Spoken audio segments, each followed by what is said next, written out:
week. It's finally here. Obviously, it's a big season to get to this point, but how are you feeling now that we're finally in September? Oh, it's fantastic. You start training, really start your season starts planning-wise straight after your last game the year before. So you do a lot of work. The pre-season obviously starts.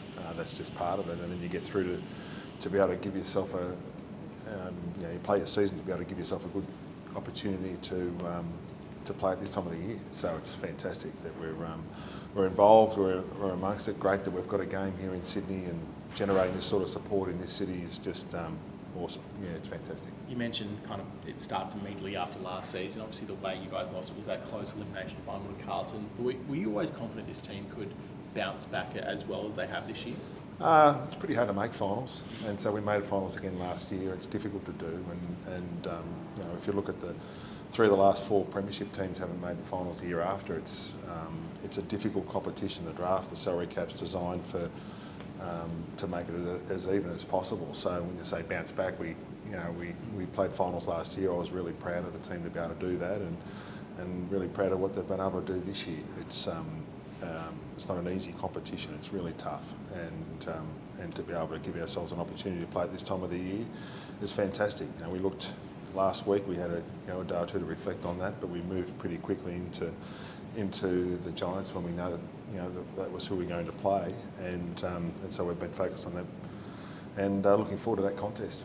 How was the team injury-wise? Pretty good, yeah. So Papley, McInerney, McCartan, Haynes, they all trained today and all got through well. So hopefully they'll do the same again on Thursday. And if they're all healthy, does that give you a bit of a selection headache? Maybe. I usually don't get too ahead of myself until the last training session's done. I sort of wait a little bit and I sort of kick that can down the road a little bit and make the decision after the last training session, what it looks like. But hopefully, they look all good today. Hopefully they get through the training session on Thursday and they're ready to go. How much does that boost your confidence going into a match against the Giants? Well, we know that they'll be virtually, if not at full strength. They'll get a number of players back. And so they'll be at full strength. They're a team that's won, I think, 7 of the last 8 games, the form team of the competition. And so, we need to be at our best, and hopefully player availability is strong for Thursday's selection, and we go into the game with 2 teams ready to go. Do you get a bit of an extra kick playing the Giants? Somehow you guys seem to be a bit of a magnet and have met quite a couple times in finals. Yeah, I think it's great, isn't it? I mean, I've been on the record a few times saying it, that to have 2 teams playing in finals in Sydney is superb for the code. It's the interest that it generates up here. Have 2 competitive teams, a big sellout final this week is great to have. So, we're excited by that. We understand the responsibility we've got to the code up here. That's part of it, but also, it's just good to play a terrific team. They're a terrific football team.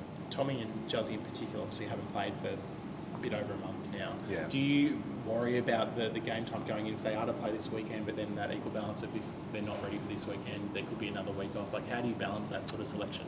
We just focus solely on this week, who's available this week. They've been doing the training that they've had to do over many weeks now, the last week, and they were able to ramp it right up, knowing that we weren't playing on the weekend. And then again this week they've lifted it as well. They've missed a few weeks, but in Juzzy's case, he's got great fitness. He's an elite runner, so it's just about how he feels around the ball and in the contest, and he's been doing all he can in that space, and really enjoying that. And Paps is an A-grade quality player, and he was able to ramp it up significantly today, which is a good sign. John, what lessons, if any, are you taking? 2 great wins against the Giants during the regular season, and conversely, throughout the finals, the record 3 up for the Giants. What lessons are you taking from those? No, not many. You might be surprised. We don't spend a lot of time sort of looking at that. The most relevant ones is this year as far as playing styles and personnel, because that's the most relevant as far as the type of players that are playing for both teams. But even that sort of subtle changes. Both teams have had players in and out, and both teams will be a little bit different this week. We've looked at what the Giants have been able to do over the last month, and some of their footy's been electric. Their ability to be able to run and gun, and to be able to turn defence into attack really quickly is a a real strength of theirs. High talented team. They play a terrific brand of footy, so it's going to be a tough one. You mentioned obviously it was the hottest ticket in town at the SCG. Just, you have been on the record a lot, but for this final, what does that give your players just running out in front of this buzzing atmosphere? Hopefully we run out and there's plenty of red and white, and they're at full voice. It's great, to be able to play on the SCG, and one of the, probably the only real advantage out of finishing top two is that you get that home final, and but to be able to do that is a real privilege for our footy club. We've got to make the most of it. We've got to make sure we go out there and compete really hard against a high quality team. Luke Parker was quite strong yesterday, talking about how it has been a really difficult year for him, but he's really kind of relished the chance to push through it and be playing some really good footy. What have you made of his back after the year, and how important is he going to be for this final series? Yeah, he's important. I mean, to be fair, he's probably had a terrific run for his career. He's hardly had many injuries at all. He's been able to get through. He hasn't been suspended like he was this year. So, there's some challenges this year that he hasn't faced. But his ability to be able to come into the team and contribute as a forward and as a midfielder and play both roles over the last few weeks has been really valuable for our team. And he's also been terrific in a leadership space with helping out Millsy and helping out our forwards when he's there, but also going on ball and doing what he needs to do there. So he's been important for us, and so we're looking forward to what he can do in coming weeks. There's obviously been a bit of commentary around Taylor's position in the team as well, especially with these guys coming back. Have you seen enough for him to be that valuable experienced player for finals? Oh, I think anyone that's had experience in finals games is important. We always talk about a whole squad of players that you need at this time of year, and we've had to get through the season with a whole squad of players, and Taylor in particular has played a lot of footy for us this year, and we'll need that over coming weeks. This week we'll need that squad again, and everyone's got a role to play in the squad, and it's important to be able to look at the team, what it looks like after the last training session, select the team, and then everyone's important in the squad.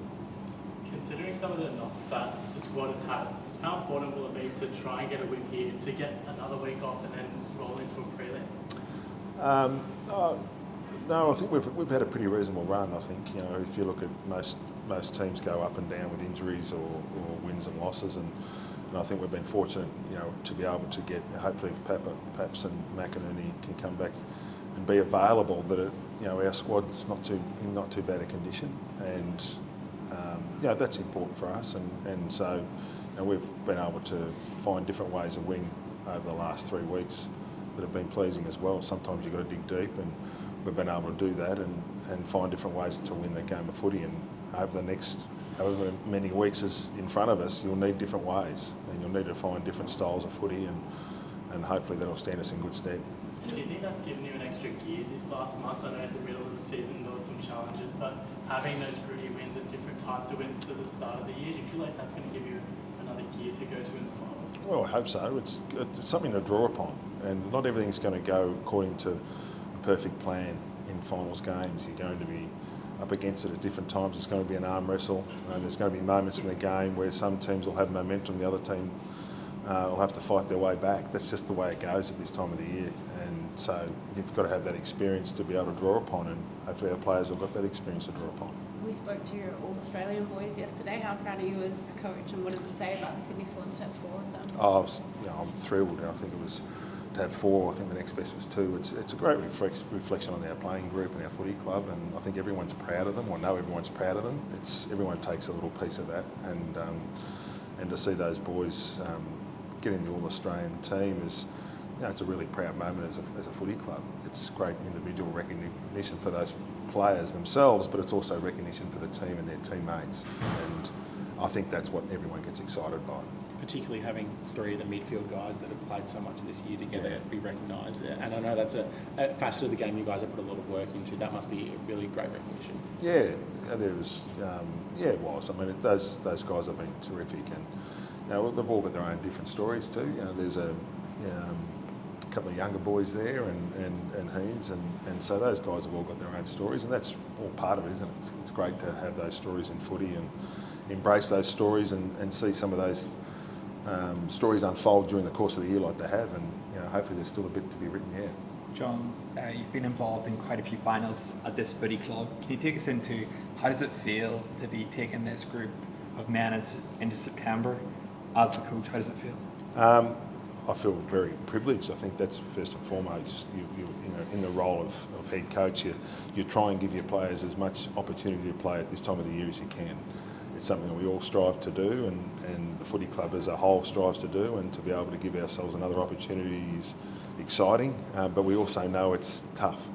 You've got the best teams for the year that are involved now.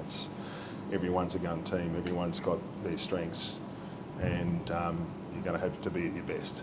And so that's what experience tells you. So it's exciting, but also we need to make sure we bring our best and give ourselves the best opportunity by competing hard. Are you going to be on the couch on Thursday night, or are you staying away from box footy? No, I'll be having a look. It's pretty hard not to. It probably wouldn't surprise you to say I spend most of the time on the couch watching the footy. So I don't have much of a life.